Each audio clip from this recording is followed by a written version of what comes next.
Assalamualaikum warahmatullahi wabarakatuh. Selamat pagi semuanya, salam sejahtera.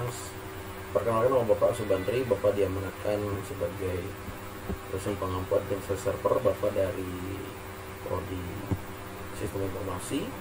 Kali ini Bapak akan menjelaskan mengenai mata kuliah administrasi server. Baik, ada beberapa hal yang perlu dicermati terkait pembelajaran administrasi server.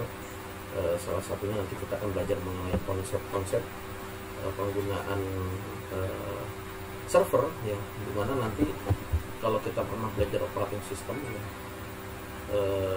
dari end user, tapi kali ini kita akan belajar mengenai konsep hak akses, konsep detail server, bahkan sampai dengan mengonlinekan public server yang dikenal dengan istilah aplikasi, yang dikenal dengan istilah web server ataupun mobile server. Nanti di situ kita bisa menerapkan konsep-konsepnya secara detail. Baik, Bapak akan langsung memberikan secara detail apa saja yang perlu dipelajari sampai dengan nanti tujuan capaian mata kuliah seperti apa. Bapak akan coba jelaskan. Bapak akan share. Nah, di sini adalah mata kuliahnya adalah administrasi server, di mana administrasi server ini ada beberapa parameter yang perlu dicermati. Nanti kita akan belajar mengenai sistem operasi Windows, sistem operasi Linux, sampai dengan jenis-jenis operating system yang lainnya. Oke, sini ada profil Bapak ya. Nah, kebetulan mata kuliah yang pernah diampu salah satunya adalah cloud computing, sistem operasi Linux atau administrasi server yang Bapak ampu. Sini ada beberapa sertifikasi yang sudah didapatkan. Ada Cisco Academy atau Microsoft Academy, sertifikasi Junior Network Administrator, sertifikasi kompetensi IoT, sertifikasi CCNA Security, MTCNA, MTCRE, NDG Linux, LPA, sertifikasi ASCOM. Terakhir adalah Cyber Security Analyst. Nah, kita akan belajar mengenai konsep. Nah, di sini mungkin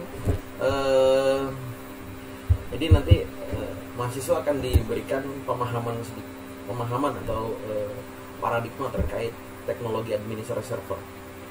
Secara detail sih, administrasi server merupakan mata kuliah pilihan dalam program studi sistem informasi universitas terbuka ya. Kalau kita lihat secara detail, materi yang akan dibahas adalah meliputi pengelolaan server ya. Terus layanan teknologi informasi, pengelolaan user group file system, di mana user group ini nanti ada grouping berdasarkan departemen, misalkan ada HRD, ada processing. Nah, secara detail kita akan membuat grouping. Jadi nanti di grouping itu ada user masing-masing, user accounting ada di mana nih posisinya, user purchase ada di mana posisinya, sampai dengan transaksi file. Nah, transaksi file ini kalau di perusahaan tidak sembarangan ya, tidak bisa share file menggunakan storage eksternal seperti flash disk ataupun hard disk.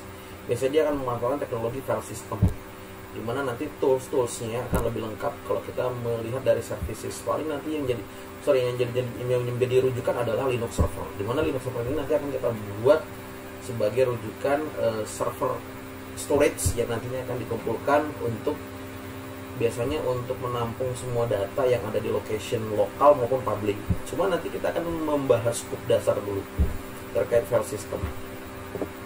Pengelolaan hak akses, pengelolaan layanan identitas host, pengelolaan server layanan, pengelolaan remote server, layanan email, data center, virtualisasi, keamanan, bahkan ada standar operation prosedurnya yang harus kita cermati. Mempelajari konsep, dalam sesi ini Anda akan mempelajari konsep nih. Jadi sebelum belajar teknis, baiknya mengerti konsep secara detail. Seperti apa sih?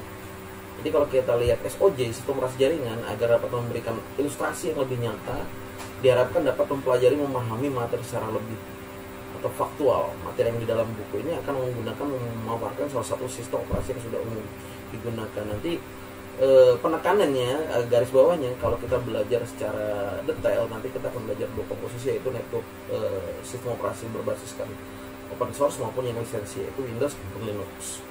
Akan tapi tidak digunakan distro atau sistem operasi yang lainnya, digunakan inisiasi berikut sebagai panduan dalam mempelajari intinya secara detail. Jadi kalau kita belajar mengenai rules networknya, nanti ada step by stepnya. Nah, tujuannya atau capaian pembelajarannya di sini diharapkan nanti ya, mahasiswa mampu mengelola keamanan dan SOP pengelolaan teknologi informasi. Data center virtualisasi, pengelolaan remote server dan email, pengelolaan server dan layanan, pengelolaan layanan dan identitas host. Seperti apa sih virtualisasi? Virtualisasi nanti ada yang level 1 dan 2, vSphere namanya. Nanti akan saya kenalkan secara detail vSphere. Jadi kalau kita lihat vSphere itu atau hypervisor. Hypervisor itu ada tipenya 1 dan 2. Kalau tipe hypervisor 1 itu diinstal di level server. Cuma nanti di dalamnya dia langsung diberikan operating system yang add-ons-nya atau bahasa ngetrendnya adalah capability-nya sebagai VM pertama. Kecuali kalau yang kita bicara menggunakan virtualisasi server yang nomor 2, yaitu menggunakan Hyper-V tipe 2. Nah, secara detailnya saya akan jelaskan di pertemuan-pertemuannya ya, di step by step-nya. Nanti juga ada video teknisnya, pembelajaran teknisnya yang akan saya sisipkan di setiap materi untuk penekanannya. Bahkan nanti kalau misalkan ada problem pada saat konfigurasi, karena nanti kita akan belajar praktik secara detail, atau bahasa ngetrennya adalah observasi langsung ke demonstrasi atau demonstrasi dengan konsep penerapan virtualisasi virtualisasi kelas ya, menggunakan VM itu virtualisasi mesin yang basisnya adalah VPS, Virtual Private Server. Oke anak-anak, mungkin itu saja yang bisa Bapak sampaikan tentang capaian dan tujuan pembelajaran yang ada di administrasi server. Kurang lebih Bapak terima kasih. Bila itu Assalamualaikum warahmatullahi wabarakatuh.